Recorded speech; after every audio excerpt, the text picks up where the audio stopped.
I got infinity money. Yeah. Hello, everybody. Welcome to the Beyond the Backboard Podcast, episode 33. My name is Omar. Below me is Max. Next to me is Earl. And go New York, go New York, go. All right, that's not the best part. Okay, it's only the first 30 seconds that gets you riled up, and then everything else is kind of just like, okay, bye. But game one, baby. We took game one. It was a stressful one. It was a real stressful one. I will be the first one to admit that. Joel Embiid was on fire in the first quarter and a half. It seemed like we had no answer for him in the beginning. However, I don't like the way it happened, but he went down. And that's what happens when you're not 100% in the playoffs. You're going to tend to go down.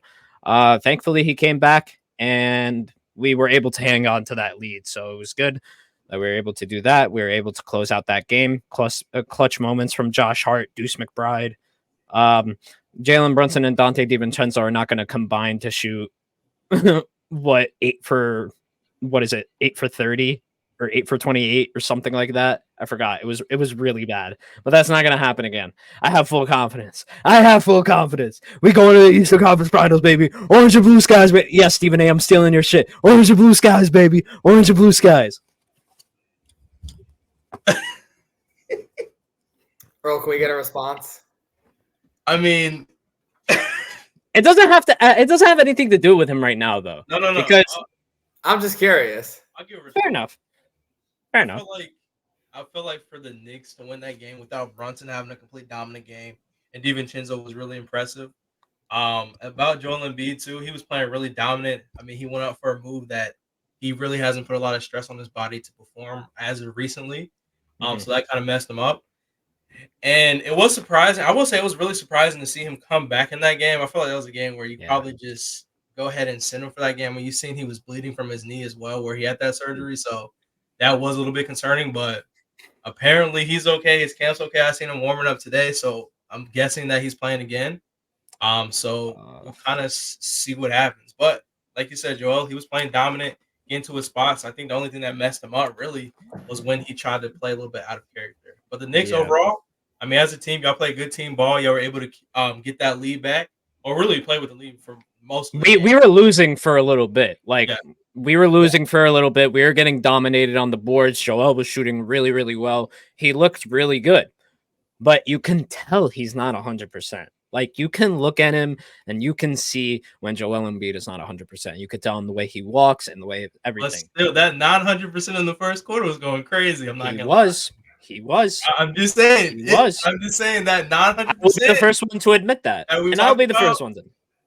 Like, he was showcasing, like, his three-level scoring ability. Like, he was out there shooting threes consistently. He was getting to that paint, rebounds, playing aggressive. I hit a couple threes. Later on, I don't think he hit it in the first. I'm pretty sure he hit multiple threes in the first. Yeah, really? Missed that. Started off the game. He was just doing his catch and shoot from the top of the key. Yeah, I must have missed that. But he was that play that he had. I just want to say that play where he rehurt himself, that was where crazy. he ducked under, threw it off backboard, self alley. Jesus.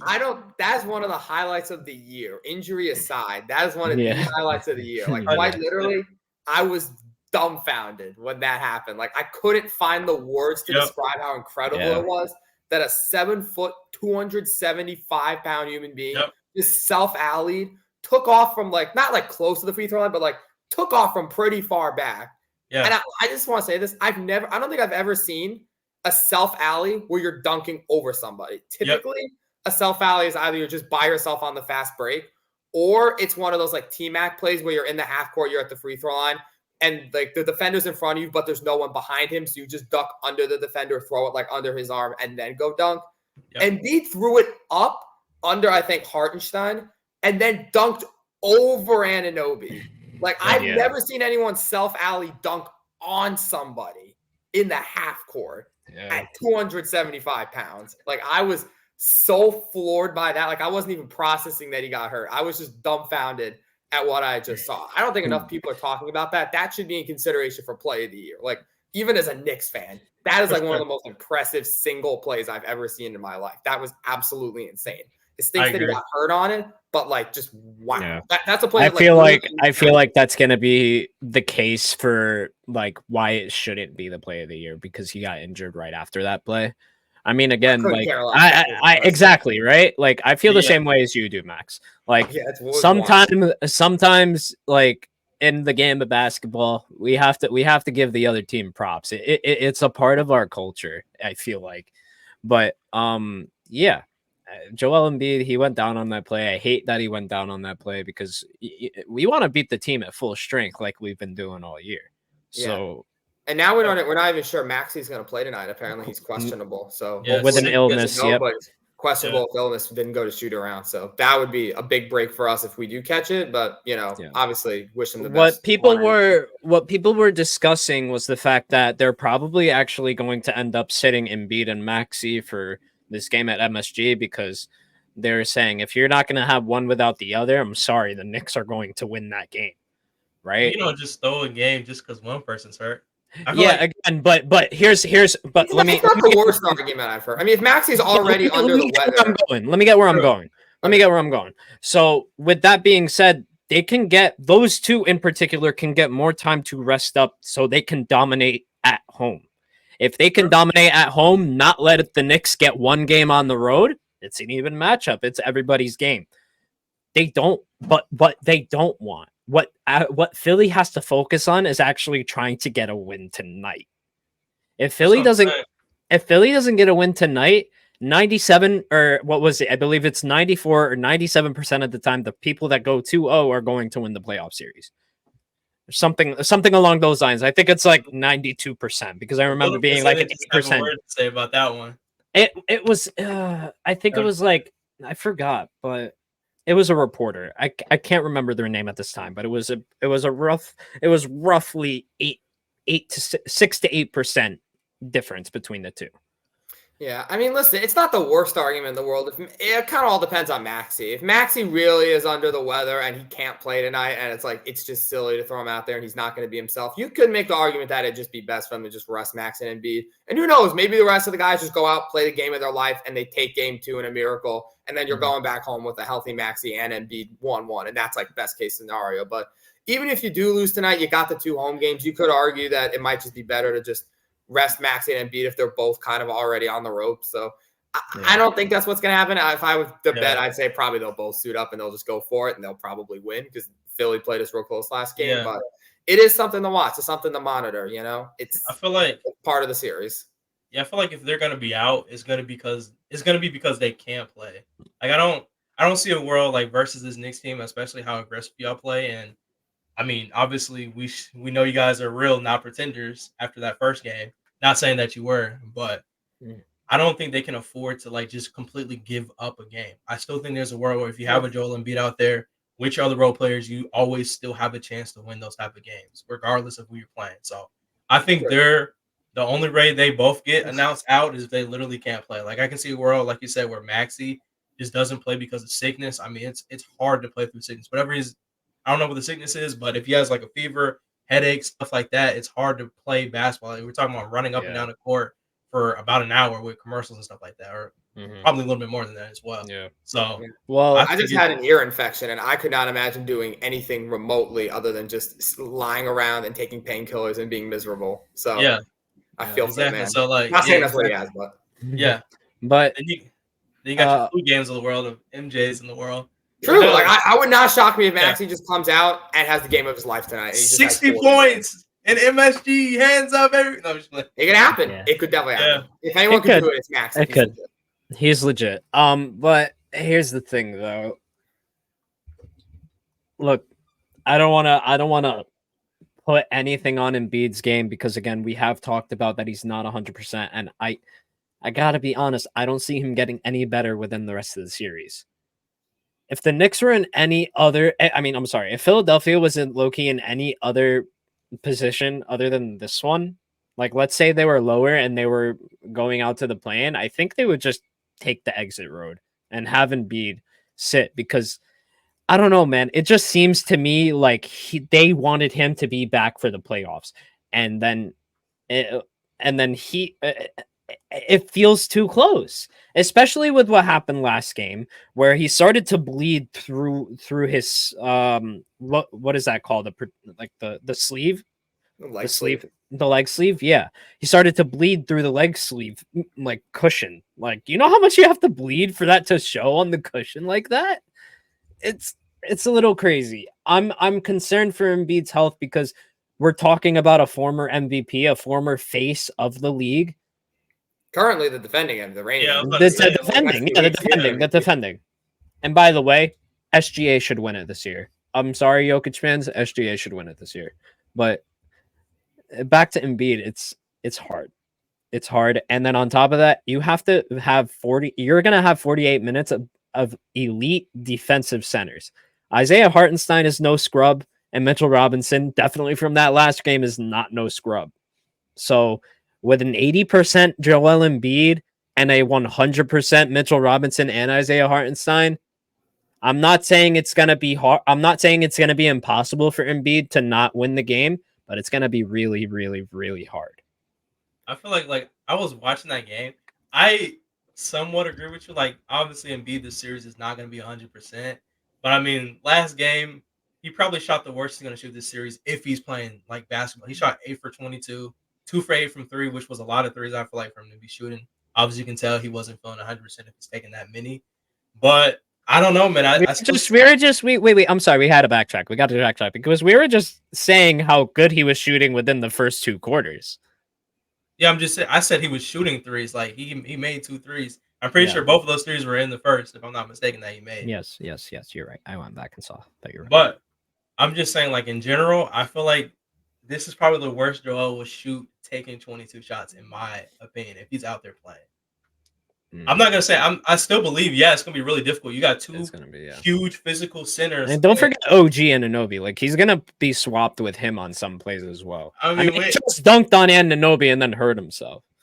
But that has nothing to do with OG. I know. Though. That's just... I feel like there is a little movement down there. You know, it might have been like an incidental thing where OG like knocked his legs back, like what happened with Jason Tatum and Caleb Martin. By the way, I'm sorry, that is the most blatant shit I've ever seen in my life. By the way, Caleb Martin. I'm pretty sure I seen a play where OG was on Joel and Joel dogged him. No offense to OG. Yeah, no, 100%. I feel like the best defender for Joel is obviously Hartenstein or Mitch Robinson. I feel like if OG gets switched on, somehow, some way, Joel Embiid will either find a way to get a bucket or he'll get to that free throw line. Yeah, that's why he doesn't wait. He's too light. He's just not big enough. I was actually very impressed that Mitch was able to hang with Joel. Obviously, Joel was humble, but Mitch did a great job hanging with him. Traditionally, Joel has had Mitch's number pretty much routinely because he can take him on the perimeter. He can play outside. But in that game, Mitch was able to, bump him off his spots, play physical with him down low. He out-rebounded him sometimes. Again, 100%. It's a hobbled Joel, but still, it was an impressive showing from Mitch. Definitely his best game since he missed the 50 with the ankle surgery. And it bodes well, for sure. I agree. And then we talk about Mitch and Joel. Like, that matchup was really good. Like, I agree with that. Yeah. And Joel Embiid, like you said, rebounds. Joel only had 8 rebounds. This is a guy who's usually in the double-figure mark. So, big rebounding game. Big team 100%. Rebounding game. 100%. But that's also in addition to like his injury, right? Remember that dunk we were talking about? Excuse me, I'm sorry, I just drank some water. But that dunk we were just talking about, that was his first dunk since he came back from injury. Yeah. So he's gonna have to find a way to play around it. And I think he's gonna have to find a way to win this series. You're gonna have to see Maxey maybe be the best player on this team. Yeah. And I think he could be. I think Joel's gonna have to just pick his spots, do what he can. And he can still probably give you 25 and 10 on decent efficiency most nights. But I think Maxey's going to have to be the catalyst, the guy who really creates most of the offense, who gets guys open looks. Just because Joel in this state, while he's still good enough to give you some good counting stats, I don't think you can rely on him possession in and possession out like they normally do. So I think this is Maxey's time to shine. And if they're going to take this, it's going to be behind him mostly. I think he's going to have to be the one to step up. And I'll say this too. Like, I was listening to something they were talking about. Basically, with like Joel's injury, like his thing, basically they were saying like he has like you're gonna feel different types of tweaks, is what they were saying. Like, and it's a part of like the recovery process. Like, I think he said something about he was in practice, something like that. He felt like he tweaked it, but that was just like him getting back into using it fully. And I think that was probably what happened when he was laying on the floor. I think it was like a lot of shock and just a lot of unexpected pressure from it. And then it kind of died down back to how it was supposed to be feeling. So I agree with you, Max. I don't think there's much stress he can keep putting on it like that consistently, but he's going to have to find a way to play around it. And that's going to be becoming a better shooter in this series. Like, if he's going to take those threes, he's going to have to hit it. He's not going to be able to be in the paint. Like Omar said, first dunk back since his injury. If he's in the paint, he's playing strictly as like a Hakeem type post move maker, like not any type of dunking and stuff like that. So he has to be more of a crafty player throughout this series. And I agree, Maxey. I feel like Maxey did pretty good. I mean, he was great. He did really well. He did really well. Yes. Maxey is going to be a problem if we can't figure out how to guard him. Yeah. Because we couldn't stop him that game. He could have had way more points. You know what's dangerous about him? Like the range where he just confidently just decides to pull it from three. Like I think that's what makes him a little bit dangerous, because it's hard to tell. Like, okay, is he going to come off the screen, cut to the basket, which he can go downhill, or is he going to take that super deep three? And do you contest it? Do you not? Like, it's not like he's making them all. I mean, it was 3 for 9, but still, like, I think his game is pretty dangerous. Yeah, I think 100%. Maxey, where I see him being most dangerous is coming off that pick and going inside, because with the 3-pointer, like you said, you know, it's a deep three. He's going to hit some of them, but he's not going to hit all of them. You know, those shots are going to be shots he misses. But when he comes off the pick, I mean, he did it so many times that game, just 5, 6, 7 times. He just came off the pick, took a couple dribbles, and then makes a quick cut either left or right and just gets an uncontested layup at the rim. I mean, those are shots he's going to hit 10 times out of 10, and he has that move down pat. And if we don't figure out a way to put a body on him after the pick, because I think that's something that I saw us doing, is we were trying to throw two at him during the pick or like on either side of the pick to keep him from taking that deep three, which you talked about. But he would just find his way. He's going to find his way through that double team one way or the other. And if he does that and you give him an open lane downhill, he's going to get to the basket because he is so darn quick off the dribble. He's going to just be 1-2, bang, easy layup. So we got to figure out a way to put a body on him so he can't hit that second gear off the pick. I think we'll probably live with him taking some pull-up threes off picks. We'll go under them. And if he hits him, he hits them, because it's better than just giving him layups. Because those layups, especially in the third quarter, it's like that's just instant offense that is going to happen every single time. And unless we stop it, it's just going to be that way for the rest of the series. I agree. And I'll add this in too, like just an unrelated narrative, but can we start putting Tyrese in like the speed category of low-key Fox? Because when he goes downhill, he is literally one of the fastest players I've seen. Like, we're talking about him like going for buzzer beaters. He'll get from all the way baseline all the way to the paint with like every 5 seconds on the clock. Like, bro, Mitchell Robinson was on Tyrese Maxey, I was like, well, Tyrese is scoring. That's it. The play is over. Tyrese is getting around. He's getting hit with the Gortat screen. Boom. Easy. By the way, I love that term. The Gortat screen. It's an amazing glorified term for a freaking box out. Like, that's what it is. Thank you. Every single time I saw him on Mitchell Robinson, or when I saw Mitch on Tyrese, I was like, that's it. The play's over. Like, he's so quick, and it impressed the shit out of me because I didn't think he was that quick. Yeah. I think to segue that into one of the other games, we can talk about the other Tyrese and how low-key Tyrese Halliburton right now I don't think he's fully healthy yet. I think that injury that has been dogging him all season, he's not the same player that we saw. And we saw it in that game, the Bucks-Pacers game. I don't think he's himself. The Bucks steamrolled him. I have Bucks in 7. It might not even take that much. Maybe I'm overreacting, but yeah, the Pacers did not look great in that game, did they? I agree, Max. I feel like that's something I've had my mind on for a minute. Ever since he came back from that injury, I think one, he came back too early, and 2, because of that, he hasn't been able to get back into his full motion. And I think it's going to still take some time. I think there was something extra with that injury. I don't know if he tweaked something that the medical staff is not talking about, whatever, but he is just not the same player he was. And I don't think that's really 100% on his fault. I think this is kind of similar to you could say a Joel Embiid type situation. Like, do you bring players back too early? Like, is that risking their health? I think a team who's doing a good job of that, other team they're playing is the Bucks. They say, you know what, Giannis, calf strain, we're not risking anything. He's not coming back until we are fully ready to see like he's fully healthy, fully ready to go. And I think a lot more teams, just injury-wise, they have to start doing that. But I agree, Max. That's a good point. Yeah. But hey, at least he's going to be on All-NBA, right? He got his 65 games. He got the 20 minutes. But you know what the craziest thing is? Yeah. He may have played poorly enough after the injury that he might not be on All NBA anyways. Wouldn't that be something? If he came back and played just so he could be eligible for the All NBA team, overall hurts his season because he didn't rest enough, and then doesn't even get on the All NBA teams because he played poorly because he was playing through injury. Wouldn't that be something? Yeah, it's almost like, all right, it's almost like the Dante situation. He was literally like, what, 8 seconds off of that time rule? I think that was so dumb, by the way. Surprised with all the minutes Tibbs giving out over there. And bro, because he started the season on the bench. That's literally why. Yeah. It's so ridiculous, but whatever. Yeah. I mean, everybody knows. Everybody knows they would have put Dante DiVincenzo on that MIP list. For sure. Yeah, he would have been out there, but Kobe, look, Kobe White probably are fake. Kobe White probably won, right? But Dante DiVincenzo should be on the list. Maxi's gonna win. I got Maxi. I hate the list. Kobe.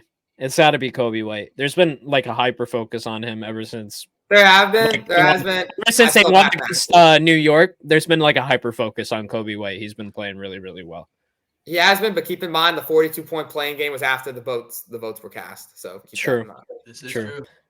But anything else to say about Bucks versus Pacers other than just Dame was incredible? He didn't need a shot in the second half, did he? I think he Dame. One could say. Nah, I'm not gonna say it. No, you can say it. Say it. I'm just gonna say Dame played a half of basketball, and thankfully, the other side of the Bucks, they had a good lead in the first place, and then other guys on that team stepped up. That's a crazy freeze frame. Did you see that freeze frame, Max? But I'll continue. I'm sorry. I just feel like, I don't know, man. Like, I was like, that's one of those games like, oh, dang, we're going to get like a 50, 60 piece. But then he's like, I'm bored. Like, bro, come on, man. Finish the game. I think Bucks did good overall, though. But that kind of made me not mad, but like, dang, like, come on, bro. He didn't even play. He didn't play the second half? No, he did. He just didn't score. He didn't make a single shot. He was just kind of out there managing the game. And to be fair, like the Bucks had a big enough lead to where he could do that. You know? I know. I mean, but it's not about that. You want to seal the win. They did. No, but like, here's the thing. Because with the offensive powerhouse that the Indiana Pacers are, let's not forget, like they're really close. I think they scored. Calling them an offensive powerhouse though, with a hobbled Tyrese, and I mean, okay, maybe not, but still, they still did somewhat come back because that game was a lot worse than what it ended up to be, even though it was it was kind of like they got rolled. It was kind of like the Celtics game before the fourth quarter, Max. You know how we were dominating them by like 30, and then all the starters were subbed out, and then all the bench players just played for the fourth quarter. But that's not on Dame. That's not on Dame. But that's exactly what happened, though. Probably with a much shorter margin, but that's exactly what happened. Yeah, I think the Bucks, they did exactly what they had to do, and it's a really good sign that they could not only win without Giannis, but dominate without Giannis, and the fact that that Lillard was able to coast and probably save a little bit for game 2, I think is going to be really important. I think the Bucks were kind of looking big picture at halftime, and they're like, we probably have this game one way or the other. Let's just take it easy. Doesn't matter how much we win by, as long as we do win. And now Dame's going to go into game 2 pretty well rested up. I mean, like I said, he only really played a half of basketball. So you go in there, Dame's going to have to carry again. As long as Giannis is not there, Dame has to carry. So the less, if Dame's used to it, get away with him having a lackluster second half and just kind of coasting, I think that's only going to be good for them. And if you're the Pacers, you're scared of this. You're scared right now because game 1 is the game they were supposed to win that game for all intents and purposes. If they're going to win this series, I think they needed to win that game because Giannis is going to come back. And you got to get your wins now. You got to do your work now before Giannis comes back. Like what the Heat did last year. Think about how the Heat upset the Bucks. They went up, 2-1 or 3-1 without Giannis. And then they did the work before. Then they were able to close it out a game with Giannis back. So the Pacers cannot afford to have Giannis come back and be down in the series. They have to do their work now. And the fact that they didn't even come close that first game is a bad sign. If they get rolled again in game 2 and then they're facing a healthy Giannis back in Indy, that series might be more. Yeah, I agree with y'all. Technical difficulties? Did you hear that? Huh? Was it just me? I just heard Earl go like, bleh, and I was like, what? What just happened? Yeah, that was me. But no, I was just saying, like, I agree with Max. I think that the Pacers definitely have to win game 2. I mean, really, I'll say this, like, credit to the home teams for taking care of business. I mean, Yeah. what, every home team has won this year so far? Defending home court is the key of the playoffs. That's literally what they preach. You have to protect your house. That's how you get the advantages towards the end of a series, and that's how you just keep that home court environment just riding with momentum. Like, it's so I won't say he's like, dude, you make one play and you can have that whole arena like loud for a whole quarter, 2 quarters and a half, like just riding off that momentum. Like it does a lot for this team. So I'll say shout out to them, but I agree with you, Max. They got to still won. And they got to do it before Giannis comes back. I feel like first game when Giannis comes back, maybe it'll be a little tiny bit weird as far as like just getting back into the flow, which will maybe have a chance to seal it, but you don't want to be in a situation where you're down 2. And then Giannis comes back. Like I think they have to take at least one for sure. Yeah, they have to. If they don't take one game, they're gonna have absolutely no chance. Yeah. And look, I think the fact that they have almost no playoff experience is going to chip into this. I think the fact that Dame has been used to carrying for the past God knows how long, right? He's used to carrying teams into the playoffs by himself. Yeah. Dame has been prepared for this. Yep. Since the beginning of time. Even without Giannis, is probably better than some of his Portland teams. Yeah. Oh, 100%. This team is better than those Portland teams where Dame was just going against. Bro, now he has Chris Middleton too. He doesn't even only have Giannis. He has Chris Middleton as a scoring threat. You got Middleton, Lopez, Beasley. Like they can step up. With no Giannis, this beats all those Portland teams. Like Dame's literally just playing on easy mode. Like I said, like the luxury. Like if he did that in the first half on Portland, and then didn't come back in the second half, no way they can win.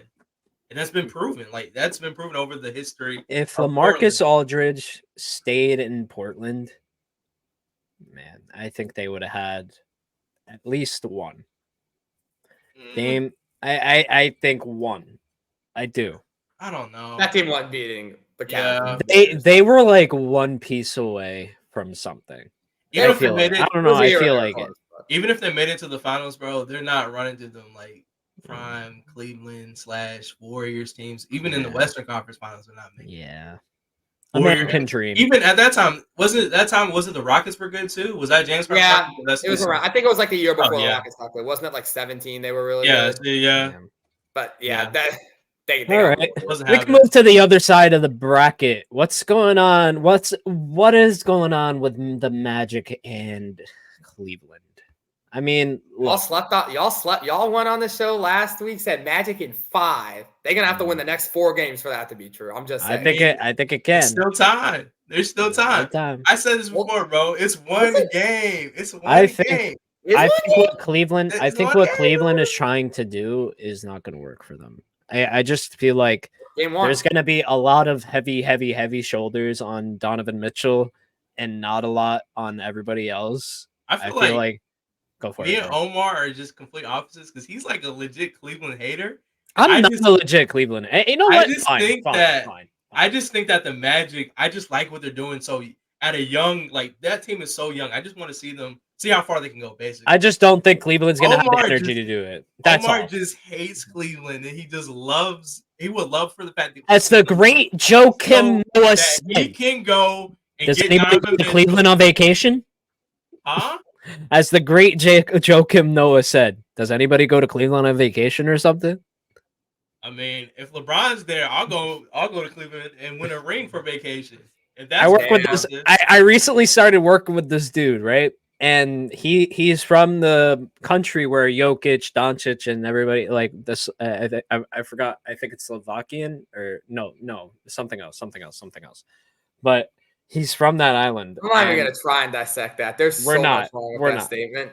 Oh man, there's something wrong there. I know for a fact. Like I'm not right. Flip it, take it, do whatever y'all like. That's the worst in the world knowledge I've heard. It was he was doing a lot of glazing. He was doing a lot of glazing with Jokic, and he was supporting people from your home. No. There was a difference. Whoa. Okay. All right, explain There's a difference. If you're praising him, you're gonna be like, "Yo, he's been really great for the past couple of years." There's he's an NBA champion. He can be a former MVP. He was a former MVP. Mm-hmm. And then glazing him is just like, does he really deserve an MVP this year? Or like you do with Jalen Brunson. I didn't say he doesn't deserve. I said he should be top 5. And which he is. You literally said Jalen Brunson should be top considered. 3 MVP. He should. No. That's biased. Yeah, that's what I'm saying. So that's glazing. I'll admit. Oh, you know what? My back. My logic. Look, backstabbed me. I am glazing. My logic backstabbed me. Smiling though. He loves it. I do. There's nothing wrong with a good. Because I'm not the type of Knicks fan that thinks automatically this year we're going to win it all. I am a Knicks fan that believes in the actual process of getting better year by year. I think in a solid 3 years we could be in a position where we're actually in the finals.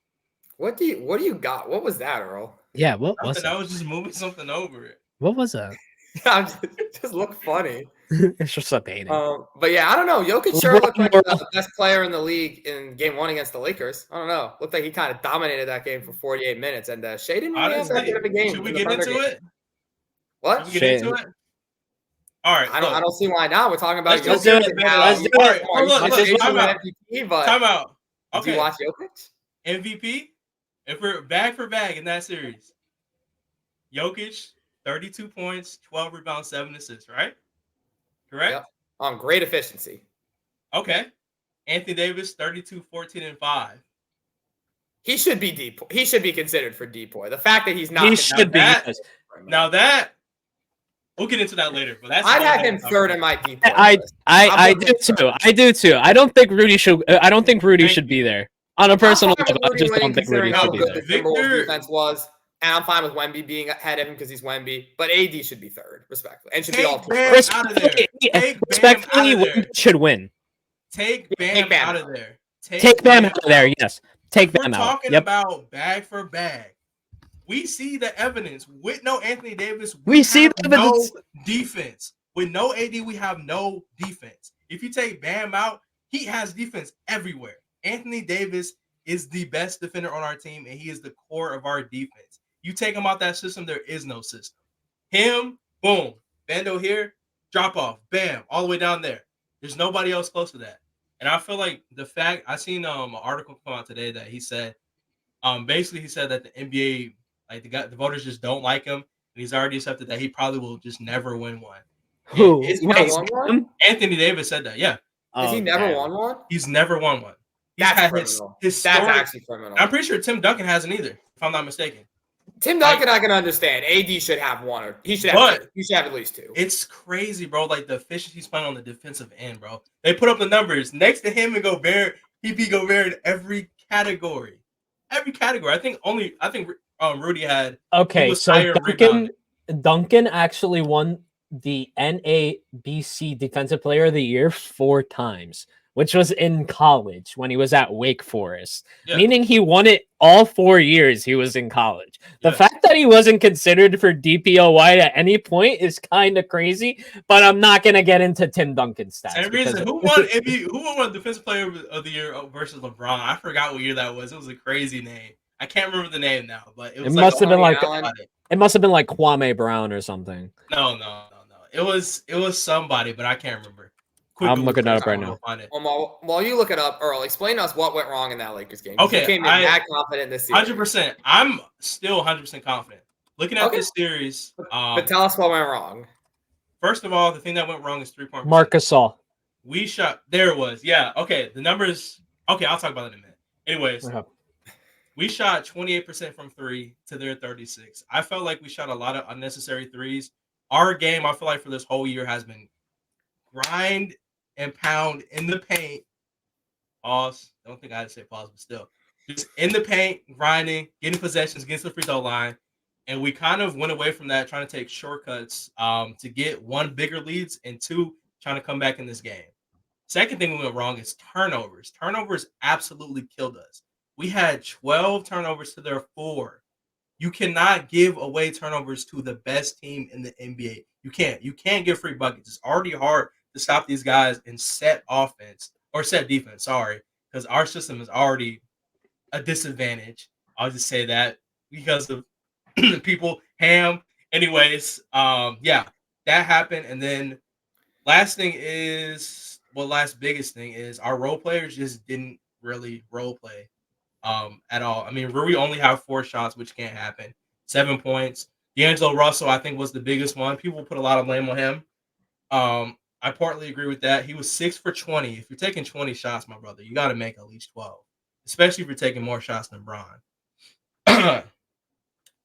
Also with that, our bench is just awful right now. Besides Prince, I mean, he had 11 points, but Spencer 0. I knew that though. Gabe only dropping donuts. Ham only put Gabe in for 8 minutes. Like I get Gabe got into foul trouble, but who cares? If when he was in the game, he was kind of making it harder for Murray to get the ball and get easy looks. I don't care if Gabe fouls out. Throw him in there to be a disruptor. Like you have to do different things like that. And the fact he didn't, awful. And there was one lineup where we had Prince at power forward and Rui was just not in the game for some reason. That pretty much lost us, not the game, but like that was a big tipping point. Can I say something without you trying to take offense, because I'm not trying to talk about the Lakers here as a whole. I think you guys do have a championship squad. I really do think that. When it gets down, let's get to it. Oh, y'all are not winning with him. We will. Nowhere. No, your guys are not touching the finals with him. I'm sorry. You guys are not. You're not. You guys I'm sorry. You know what the beauty is? Huh? We'll get to the finals, we'll win the finals with him, and then we'll fire him. First championship. That'd be crazy. That would be the first time in NBA history that happened. You can be in the locker room popping the champagne, but best believe when we get to that bus, that's the last time you'll be with the team. Oh my Hands God. down. That's crazy. And that's a bar. And that's a bar. All right. So then, Earl, all right, fair I'm enough. not winning with him, all bro. I'm sorry. You said all those things went wrong. But all those outliers, there's no way all those exact things happen again. Well, that's what I'm saying. What makes you think they won't happen again? I just know. What adjustments? Especially like D'Lo. Where do you think the adjustments are going to come from so that I'm pretty sure D'Lo's going to shoot that bad at least one more time this series. He won't. And here's why. D'Angelo Russell, I believe in him 100%. Like there's some Lakers fans and people. There's 2 types of Lakers fans. There's like really fake fans. Like I see fans on Twitter crying about not getting OKC. Oh my gosh, this OKC team we would have beat, would have ran through them. You tell me we wouldn't run? We should have lost. LOL, no, he would not. I'm sorry. Technically, the way they play, we would have an advantage. I mean, we did throughout the season, but still, that's a loser's mentality. I feel like, just to answer your question, Max.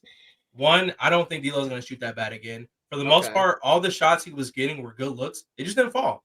Easy. I feel like I just want to say, I have full faith. I got my picks for the series winning for you in Denver is the Lakers. Y'all were at a plus 300 because meaning that y'all weren't the favorite.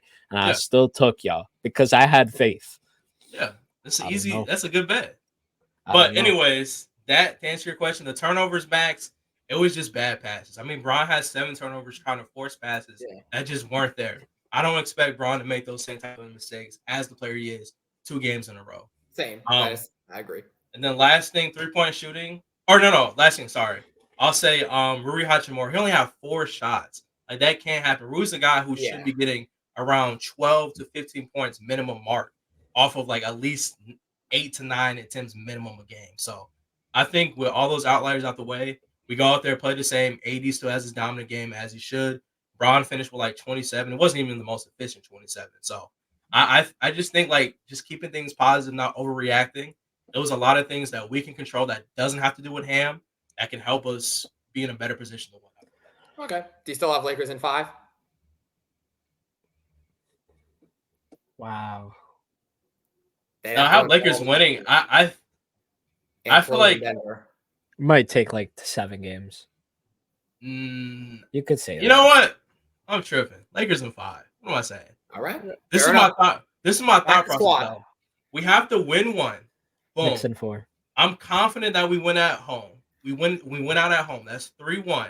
Okay. We go back to Denver. That's the hardest game, though, I feel like. It's hard to win twice in Denver. It's just hard. So I could see it going 6, maybe, just because we lost the first one. I thought the first one had a lot of momentum for us to win and gain confidence, but we don't have that.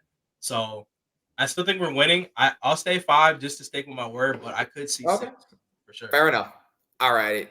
That's a good wrap up there for the Lakers game. You mentioned briefly the Thunder and that game, how that was probably I know we talked about yesterday how the Thunder Pelicans needed to save NBA playoff Sunday, and they low-key kind of did. Shout out Jalen Williams. That guy is criminally underrated. I'll put him on the book. I think he takes the crown for being NBA player right now. That guy is nuts. Threw him away, Max. He had a better game than Shea. You know that, objectively, Max? He played better than Shea in that game. That's it. And we both threw him away, Max. Yeah, we did. We did. I voted on the Chasing OKC gold, guys. I told y'all like OKC will at least go to the second round minimum. I think I feel like that game wasn't a net positive though for OKC. Like they did win. I think granted, but the fact that they could have lost that game at the buzzer does not speak well for them, especially because the Pels don't have Zion. I don't know when he's coming back, but I feel like if anything, that was a confidence game for the Pelicans, despite the fact that they lost. He's out for at least 2 weeks, so not this. Oh, okay, so he's probably not playing the series. So kind of like Jimmy Butler. Yeah, okay. I do think Jimmy Butler. I think the Heat are gonna be not finished, but I think they're gonna be done for this playoffs. They're done for this playoffs. I think they take Game 4. I think the Celtics will they'll take 3. They'll win both in Boston. They'll win 1 in Miami, and then they'll kind of just coast that last game. If you're the home team, you're up 3-0. You don't really want to close the series out on the road, anyways. You'd rather do it in Game 5 at home. So Celtics will probably just they'll put up a fight, but like.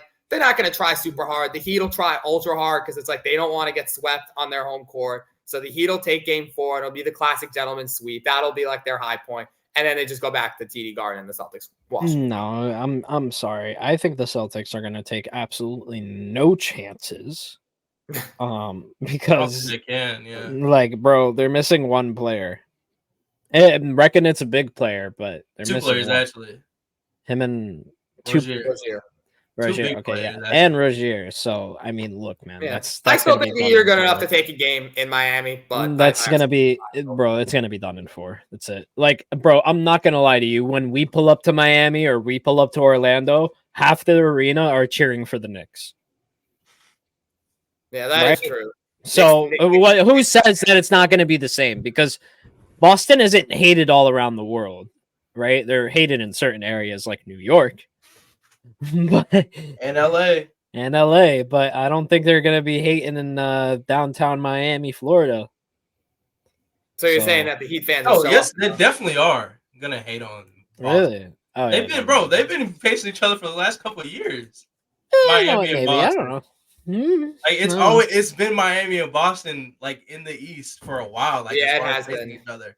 Yeah, okay, but also with us. What do you mean? The Miami? Whoa! LeBron and KG, all them boys. What? I know. They hate each other. I understand that. I'm saying like there might. If you're Miami, it doesn't change the fact that there's some fans that are not Miami Heat fans in the Miami Heat arena. That's what I'm talking about. No, bro. What I'm saying is when you walk into a Heat arena, it's going to be Heat fans sold out. All the like OKC was.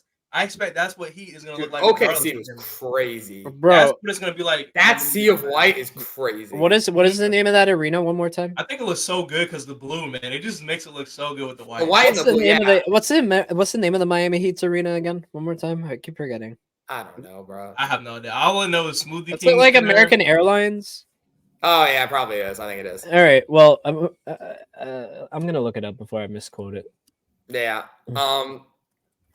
But yeah, I don't think there's too much to talk about there in that series. I think it's just Boston is better. Whether they win in 4 or 5 at this point doesn't really matter. Can we go back to OKC though? Like that game, I feel like OKC was a game. It was definitely the best game of Sunday. Debatably the best game of all the game ones. But all game ones. I'm calling that game. Yeah. The first game that had me locked in from start to finish, besides Lakers, obviously I'm gonna watch to the very end, was that game right there. Like back and forth action, pretty much. You thought it was over. Pelicans make a run, bring it back. I mean, and then the thriller last second shot, CJ McCollum could have gamed them on that 3 off that step through. Oh my goodness, if he would have hit that bro on the road. Was beautiful. And that Pelicans team, I mean, there's some dogs, man. Like Mag said, like no Zion. And they're still out there competing at a high level. I mean, you've seen B.I. I said it before. B.I. is one of the most unguardable players. At his size, he can get any jump shot he wants as long as he's locked in. He's gonna be another KD. Nobody can contest him. Yeah, he's gonna be the second coming of KD. KD level of it's too late for that. He's already like 28. He ain't KD. He's not gonna be KD. But as far as like, okay, I got 3 guys in the tier of doesn't matter how high you jump, you're not affecting their shot. It's Kevin Durant, Brandon Ingram, and Michael Porter Jr. Those 3 guys right there. Oh, and Wemby. 4. My bad. 4. But Michael Porter Jr., you can put a contest in his hand. It does not matter. True. He's shooting that shot the same exact way, and the only way he's missing is if he mistimes it. Dude jumps so high. That's a mark of a good jump shooter. Someone who jumps high. Watch a lot of the best shooters. It has a lot to do. It has a lot to do with confidence of making the shot if you're jumping that high. So yeah. Oh man, I gotta say this. If we're talking about that, we saw Embiid on Josh Hart make that shot right in his face. That 3. That shit was so funny. That was so sweet. Because but back to the Thunder. Yeah, game. sorry. I had to say that. It's all good. I do think that was probably a net positive game for the Pels, even though they didn't win. The fact that they showed themselves and the world that they can compete right there with the Thunder and on the road, game 1, come out and make a statement like that. The fact that they had a chance to win at the buzzer, I think that bodes well for them. You know, it shows that this series isn't going to be a cakewalk for OKC. I do think even without Zion, the Pels can probably take some games. I still back OKC to win the series. I forget what I said I had them winning in. I think I had them in 5 or 6, but I think the Pelicans are going to walk out of there with their heads high. And if they can manage to take game 2 in OKC, they're going to be feeling good. I've said the Pelicans are the sleeper out west. Even without Zion, I think that is still relatively true. Hot take 2. If the Pelicans find a way to will through this round and they get Zion back for the next couple rounds and they can keep moving up, I think the more the Pelicans advance in the playoffs, the more dangerous that team becomes.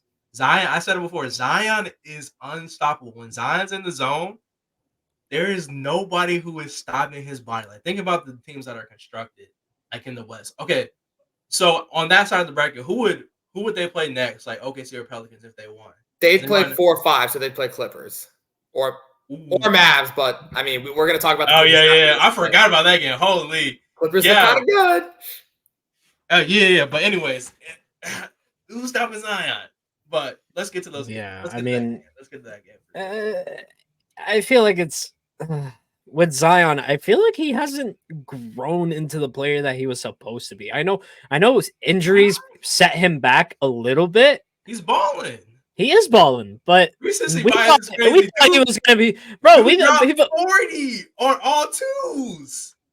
What is player he's not supposed to be, bro? He literally had Anthony Davis jumping in there with him, and AD is not blocking him. He did not get a block on Zion.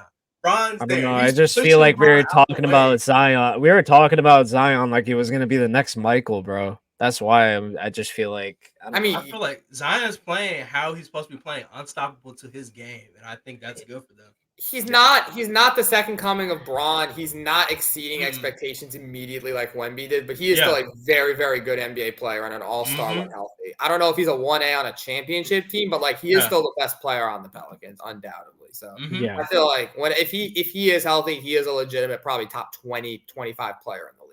I think we're getting back into this era of basketball that was like known as like bully ball. Like we're gonna start seeing a lot of Zach Randolph body types start to take over that power. I feel like they're gonna start taking that small forward, power forward position. Those bigger rounder guys that can still have really quick feet, right? So Kenny Lofton, they booted him out, man. Booted him out for what? No, I'm just saying, like that style. I know. Didn't you say that Kenny Lofton was a sleeper? He is a sleeper, bro. He is definitely a sleeper. All right. I said that. Reminding you of that. No, me. Oh, I was about to say, dang, I'll be saying some stuff. You and Kenny Lofton is like your biggest NBA player. He's not even in the NBA. He is in the NBA. What are you talking about? He's on the Yeah, he is. He was, bro. He had a crazy run at the last end of the season. That's why I brought him up, because he was putting up numbers, bro. That's what I'm saying. Everybody's sleeping on him. No, he was going crazy. He went crazy. Game 82, Kenny Lofton will always be remembered. That's how you get those $1.2 million contract. That's true. That's how you get the 4-year, $5 million deals. Yeah. 4-year, 5 Put me in Dallas. Let me play so I can get that tax-free contract for a year. I got you, Kyrie or Luka. Yeah. Oh, great segue option. Segueing from Kyrie. Damn, right the Clippers really game. beat them. The Clippers really beat them butts, huh? Sometimes, in order Without to wake Kawhi. up, you got to get smacked in the face. And That's the Mavericks crazy. are either going to wake up and brush that water off their face, wipe their face, or they're going to go back to sleep. Yep. Crazy. I mean, listen, I like the Mavericks as much as the next person. I said they were losing 7. I still back that. I think Luka's going to win him some games. I think Kyrie's going to win him games. But I just think the better team is the Clippers. And the better team with home court is probably going to win that 7th game. Mm-hmm. Yeah, I think the Clippers just, like, even as Lakers fan, I can't even hate. They just showed dominance. I think PG did his thing. He inserted himself early without Kiwi Leonard. He was out. This guy's He like was out. Obviously, he didn't even play. Best player didn't even play. Yeah. So I feel like, I mean, the Mavericks, they just, like Max said, I still expect us to go to 7. I think there's going to be Luka games. There's going to be Kyrie games. There's going to be PG games. Of course, Kawhi is going to come back. He's going to have him a game as well. I feel like game 1s is hard to really tell, like, how the whole series is going to go. I think it takes at least 2 games to see. The thing about game 1s, people can have crazy outlier games, but 2 times, if you do it twice, it's like, okay, this is a little bit more realistic. Like, this could be the standard of the series. So I think that's why for the Mavericks, they just got to wake up, man. And I've seen they just didn't look like they were playing serious ball. I think I'm going to start with Luka on this one. Mm-hmm. I think Luka just was not playing great team ball. And credit to Kyrie. I was watching that game. Kyrie Irving, I think this is the problem with Kyrie and Luka as far as, like, who's going to take over. Kyrie had it going. Kyrie should have had the ball in his hand a lot more. I don't want to be that guy, but when Kyrie's hot, I've seen it before historically, feed him the ball. He's a guy who can take heat check after heat check. And I felt like Luka, he wanted to insert himself in the game at the same time, which is cool. But, bro, you weren't hitting. Kyrie was making everything he was putting up, and I think you have to pass the ball more. And I think that might be the downfall of the Luka and Kyrie connection. It was great in the regular season. They just got to recalibrate. I'm not saying it's over, but those 2 guys have to get on the same page. If they're not like that, you're going to get a game just like what happened in the first game. Yeah. Kyrie heat checks are crazy. Mm-hmm. Yeah. When he gets going, it's just bucket after bucket, and it's hitting from the second he releases. Mm-hmm. Like, that dude is one of the most focused players I've seen. Like, when he's locked in shooting that ball. Like, do y'all see that one reverse layup he had? I'm like, bro, what the world? Like, he had no space to dribble. It takes one dribble, goes in, reverse baseline on the right side of the rim. Like, it's just what he does is just ridiculous, man. Yeah, he's an amazing player. He's an amazing player. Omar, did you have the Mavericks in this series? Huh? Did you have the Mavs in this series? Don't you have? Yes, I do. Okay. I do have the Mavs in the series. I do think the Mavs are going to come back. Luka's not going to have another game like that where he's not going to hit. So probably. I know we keep. I feel like we've had this conversation 3 times over. It's like all of these lost games. It's like all of these players are having games that they're not doing well in, right? I don't know. I'm not saying there's a conspiracy theory or anything crazy like that, but just a little coincidence, right? Remember Clippers though, Omar. Like, remember they're the same team who always they start off hot in the series, and then Luka gets mad, and that's all she. Luka's, yeah, exactly what I'm saying, right? So I ultimately have the Mavericks. Yeah, I ultimately have the Mavericks. Just like, don't piss Luka off, Paul George. I know it's either gonna be him, James Harden, or Russell Westbrook. One of those. Harden was great too. We didn't even mention Harden. Harden played great. I feel like Harden just tends to just transition into that squad and just doesn't say a word. Does what he has to, boy. I've been saying this. James Harden, when he's just like settled in and just being the playmaker, just shooting 10 shots a game, is the best James Harden there is. He's got such a funny, like, smooth jump shot. It's hilarious. Like, it's like Lonzo Ball. It's like he shakes his body. Crazy. Like, he just like pushes his whole body. It just looks so crazy, but I know it's going in when he's locked in. It's crazy. Yeah. But that Clippers squad, they just look way more locked. I think that's the big thing is they were just locked in there. Oh, and size, bro. Zubac was balling, body down, boom. Plumlee coming in, boom, putting bodies in them boys, man. I love Gaff. He's a great defender, but they're gonna have to push those guys outside of that paint. Like deep paint, it's hard to guard those boys because at that point you're already right on the rim. You can only foul or pray that they miss it. Was locked in. You got to keep them boys out of the paint. In my POV or Mitchell Robinson guarding Embiid. yeah. Like I love Mitch, but like, bro, 4 blocks. Is it happening again? Is it happening again? And they got Gaff and foul trouble early too. Yeah, I think he picked up like 2 fouls in that first stretch of the first quarter. So they just got to figure out defensive game plan a little bit better to keep Zubac out that game because you don't want to lose a game because you're getting dominated in the post by Zubac. No offense. Yeah, if you're letting Zubac run wild on you, that's a bad sign. You got bigger problems. If you can't stop that, I don't see how you're stopping. Well, they say it's Jover. It's kind of Jover. Go Jover. Go Jover.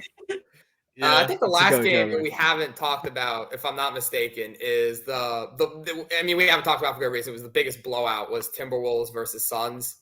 I forgot about that game. Bro, there's so many games. So many. Anthony Edwards is a dog. He's a dog. He was talking junk to the old heads. Oh, KD, you want some of this? Come here, KD. I'll take the ISO. I loved it. I loved every minute of that. You know what was crazy? Before the series, he said, he put the target on the boys. He said they had 2 of the best shooting guards. I think Devin Booker is the best shooting guard in the game, and I want to be the best shooting guard in the game. So when he said that, I was like, okay, yep, he's locked in. The only way to become the best is you got to take those matchups head on and you got to win them. And I think, once again, it was game 1. I'd like to see – the thing about Anthony Edwards, I feel like he lacks consistency at times. So tonight is really my chance to see, okay, is he really serious or is that immaturity as far as like the basketball standpoint still not at that level where he can be for a championship? But if he takes out these boys right here, I mean, not just him himself, but being that leader on the team, that's a historic thing to do. Taking out KD, Book, and Bill, like that's not a Grayson Allen task. Yeah, and Grayson Allen, one of the best 3-point shooters right now in the NBA, for sure. Yeah. Shit. It's weird that we live in a world where Grayson Allen is one of the better shooting guards in the NBA, isn't it? Went from tripping people up to tripping them threes. Yeah, I mean, he got a bag too. He got a bag for that 3-point shooting. Yeah, for real, he did. Suns were smart to lock him up because if he hit free agency, he was for sure any team would have paid him. 100%. Yeah, he was gonna get money one way or the other. I think. I don't know. I will say I don't like the guy, but he's had a really good season. Mm-hmm. Yeah. All right. What's the most valuable thing in the NBA, bro? Having a guy who can play next to a superstar and hit a catch and shoot 3, and Grayson Allen does that easily. Yeah, no doubt about it. He's like Ray Allen. I mean, sure. You want to go to the extreme. I mean, he's like Ray Allen. You just threw it out, Ray Allen. Like, okay. That was the purpose. That was the purpose. That's as why. Far as the role, yeah, maybe. But hey, maybe he'll bail KD out of the finals. That's crazy. Maybe he'll bail KD. Allen, his 3-pointer, bang, bang! Grayson Allen with the 3.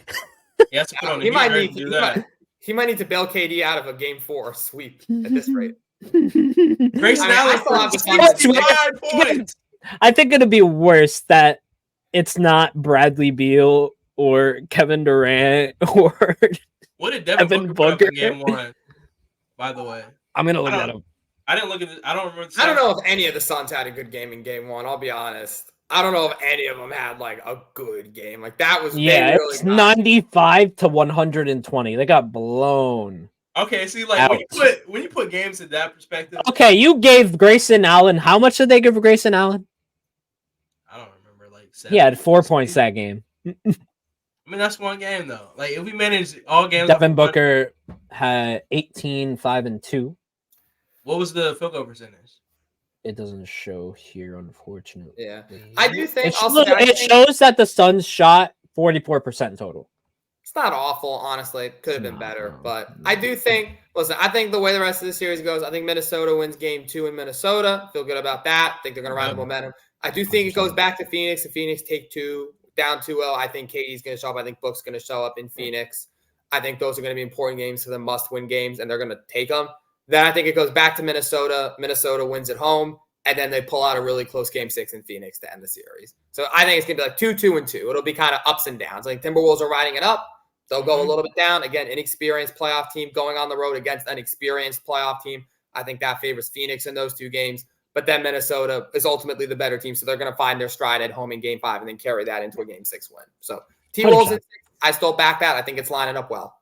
I'm 100% confident. I'm related, but I have decided to secure tonight's Lakers win. They're going to win. Okay. 100% win. I have to do something tonight, and we'll get it done, and balance will be restored. You have to do something. What do you have to do? You playing? You suiting up? I have to go bald again. No. When I first went bald, Lakers went on that streak, and we became a winning basketball team again. I got a haircut too. For the sake of all Lakers fans, I will be going all the way shiny Kobe headed tonight to guarantee us this win. After that, it's all up to y'all, Lakers. It only works for one game, and I'm calling in my card right now. You should call Braun. Tell him to do it. No, I have to do it. Earl, the Lakers are already going to lose the game. You don't got to lose your hair, too. You don't got to lose I promise you we're going to win. I promise you we're going to win. 100%, 1,000% guarantee right now that the Lakers will win this game. No doubt in my mind. 0% chance we lose tonight. 0%. It's kind of crazy how he said he didn't. I think that's a good place to end it off on, Earl, with the confidence. Oh, that's what you were moving before. I knew it was a LeBron mural. I said it before. I don't know if you heard now me. We see it. There it is. That's funny. I like it. I want something like that, but Jalen Brunson. Yeah, we're going to win some work, boys. All right, as Braun replaces our co-host, Earl and Omar. This has been the first playoff recap episode of Beyond the Backboard. We'll be back next week with probably games 2 and 3. Maybe there'll be a game 4 by then. I don't know. But we'll be recapping the next set of games. If y'all did enjoy this recap video and you want to see more of these going forward, be sure to leave a like, comment down below. And, of course, if you're new to BTB, be sure to subscribe or follow us if you're on Spotify, wherever you are. Just follow the podcast. We'll have more good playoff content coming very shortly. It's been real. We got Omar and Earl, kind of Earl, up there. I'm Max, and we'll see y'all next week. Enjoy the playoffs, guys. Peace. I got infinity money.